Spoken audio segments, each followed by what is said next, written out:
ponente en el caso del Cuco en Santander, ¿no? En el TSJ de Santander, habla de zarpazo a la montaña, ¿no? ¿Eso es un concepto jurídico o es digamos, el encuentro, ¿no?, de una visión, digamos, jurídica con lo que la sustancia de las leyes querrían y dicen que quieren, ¿no? Que no haya ese tipo de impactos? Bueno, lo cierto es que estos tipo de modelos, por más que queramos, son absolutamente dependientes del automóvil, ¿no? Es decir, que dispersión territorial, megaconcentración de actividades, dependientes del automóvil, entra todo en lo mismo, ¿no?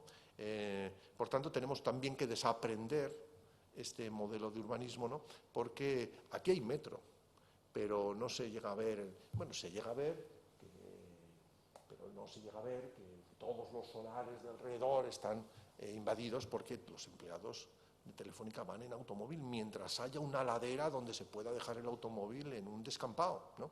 Y va a seguir ocurriendo, ¿no?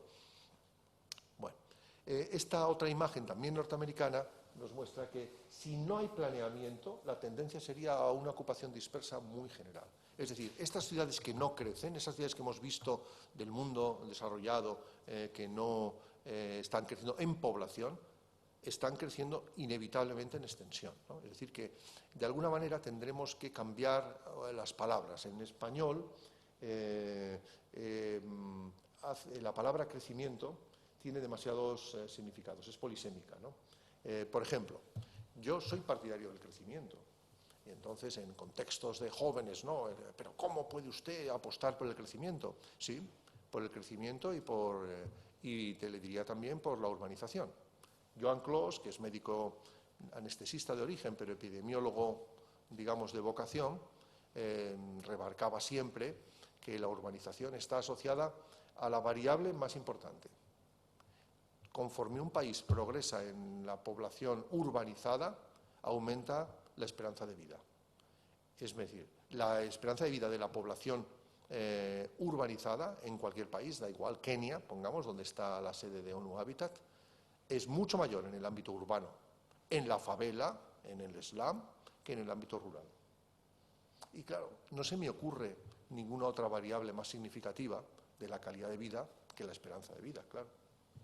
Hay muchas otras que podemos decir, ¿no? Podemos emocionarnos con el modo de vida de los masái, ¿no?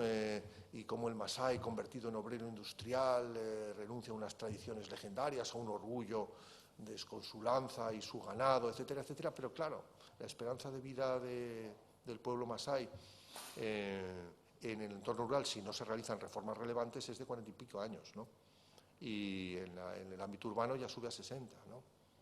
Y en nuestro país pues estamos en el punto que estamos. Es decir, que hay una correlación importante en ese punto. El otro tema es el declive de los centros urbanos. Dispersión es lo mismo, pongo Detroit, pero podría poner, esto es Bogotá, ¿no?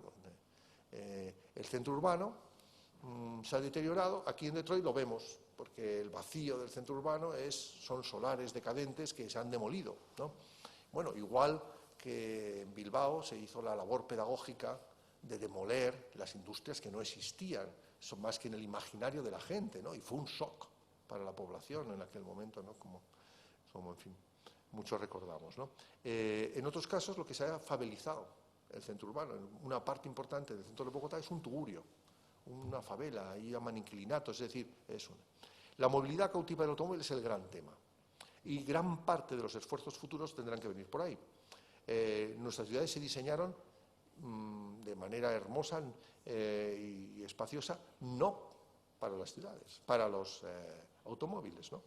Por ejemplo, incluso en esta calle, que es de Los Ángeles, se diseñó y organizó y creció originalmente para el tranvía y el automóvil vino después.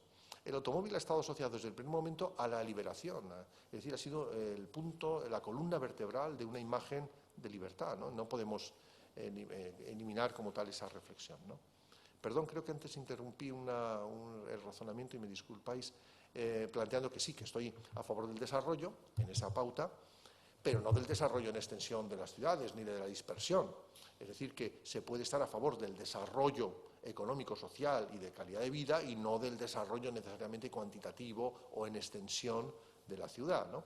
Es decir, que tendríamos que buscar palabras que significaran o tuvieran significado, digamos, más ajustado, más afinado para no dar lugar a estos equívocos, ¿no? Es un desarrollista. Si es un desarrollista en el ámbito de la calidad de vida o de la esperanza de vida, pues lo admiro y yo mismo querría ser desarrollista. Si estamos hablando de un desarrollismo que sacrifica la naturaleza en aras de un beneficio económico cortoplacista, pues no me siento desarrollista. E incluso en Menorca, cuando hicimos el plan, la presidenta, recuerdo que hizo una reflexión que en aquel momento yo no me esperaba. Dice, esta comunidad, esta sociedad está dispuesta a perder algunos puntos de PIB, para vivir mejor.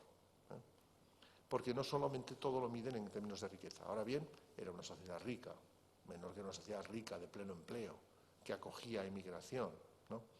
Esto se puede plantear, pero me sirve para plantear el equívoco. Esta imagen de los años 60 muestra este conductor tan sofisticado que deja atrás la megacity para entrar en el ámbito rural, ¿no? Y al comienzo el automóvil se concibió así, como un elemento de libertad.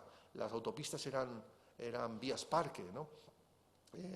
Pero muy pronto el automóvil empezó a ser el verdadero elemento que imponía la ley. Este nudo, admirado por los ingenieros de tráfico de todo el mundo, ¿no? Que marca el icono, ¿no? En Los Ángeles, ¿no? Muestra esa relación tan interesante que se produce en Estados Unidos de la bajísima densidad y el meganudo. Tanto más grande es el nudo, cuanto más grande es la extensión de baja densidad a la que sirve. Es una paradoja, ¿no? Porque la población europea tiende a pensar las necesidades de tráfico como asociadas a la congestión. ¿Qué va?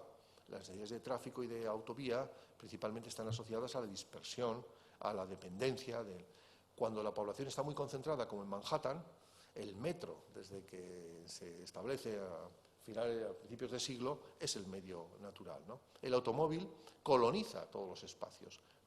Esta es una imagen muy bonita porque es cuando se inventa el aparcamiento en batería, que lo llamaban entonces en espina de pez. Y es una imagen de un prontuario de diseño del Ayuntamiento de Los Ángeles para que en los patios de manzana hicieran aparcamiento en batería, ya que no empezaban a no caber los automóviles en los años 30, ¿no? De eso a esto, ¿no? En cambio ahora, el otro día se hablaba de, bueno, los aparcamientos tendrán que ser porosos, tendrán que no generar esas enormes superficies impermeables, todo lo que queramos, pero en definitiva nos encontramos ahí con un drama de ese punto. Claro, el tema del automóvil, ahora mismo tan en crisis, se ve muy bien reflejado en este punto. China e India están en estos años multiplicando, imaginemos, el crecimiento ha sido brutal, el de Estados Unidos es una situación estable, pero claro, si China crece en el estándar, en el modelo norteamericano, no habrá, salvo que los automóviles den un salto tecnológico ahora mismo todavía no imaginable, energía para ello, ¿no? Esta imagen de Bangkok o de México DF, con un tercer piso en las autopistas urbanas, o el Cairo, una versión pobre, ¿no? De la misma idea nos van. Están cambiando, los tiempos están cambiando, como decía Bob Dylan hace ya mucho tiempo, y vuelven a cambiar en sentidos sorprendentes, ¿no? Esto es la evolución histórica de los titulares de permiso de conducir de España, ¿no? Se dice que los millennials no quieren tener automóvil, y es verdad que no tienen automóvil, ¿no? Pero es que no quieren aprender a conducir, ¿no? Es decir, se ha hundido, según nuevas generaciones se van, la emisión de permisos, ¿no? De conducir, ¿no? Y aquí vemos la correlación entre modelo territorial, automóvil, enfermedades o vida saludable, ¿no? Este es un gráfico que estoy ahora reelaborando para España, pero todavía me faltan algunos datos, ¿no? Porque quería comparar exactamente los mismos datos que hacía Yangel, ¿no? Comparar la salud en general, la evolución de las infecciosas, la evolución de las cardiovasculares y cánceres, ¿no?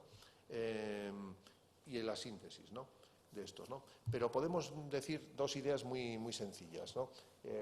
Más que muy sencillas, muy importantes y muy claras y verdaderas, ¿no? Como las ideas, decía Descartes, ¿no? Que cuando son claras y sencillas son más verdaderas, ¿no? No lo contrario, ¿no?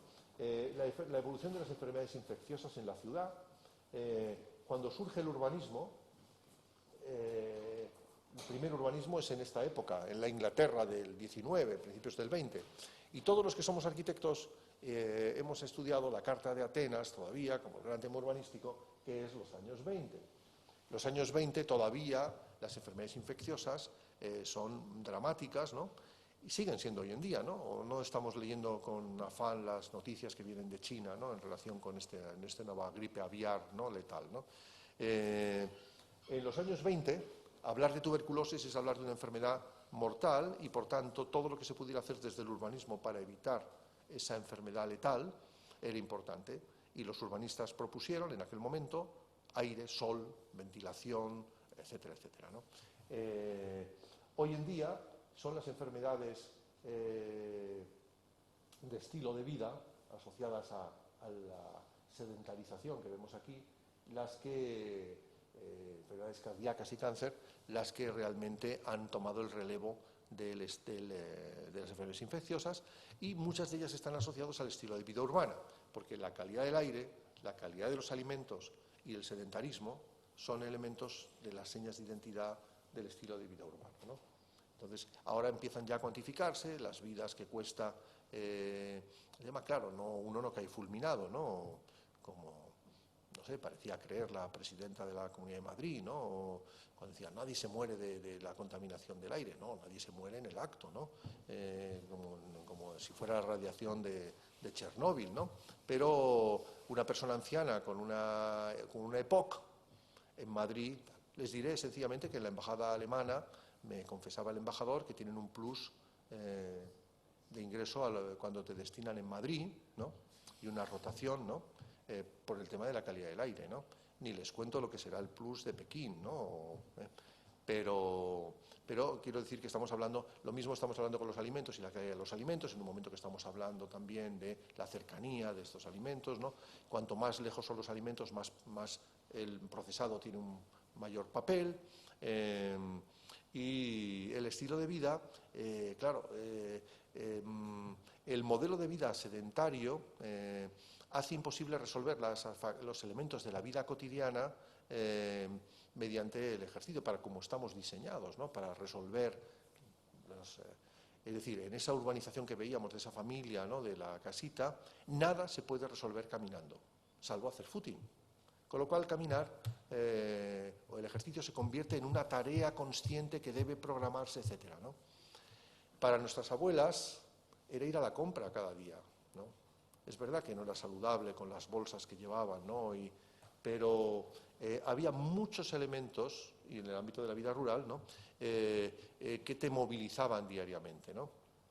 Les diré que en algunas ciudades se han puesto en serio en ese punto. En Nueva York, por ejemplo, por decir un caso curioso, nos contaba hace poco el comisionado Fenoski Peñamora, de Obras Públicas, que es por otro lado el decano de la Facultad de Ingenieros de Caminos de Columbia, durante muchos años, que estaban eliminando los ascensores de la primera plana de los edificios públicos para poner escaleras delante y dejar los ascensores en un discreto segundo plano, tipo los aeropuertos, ¿no?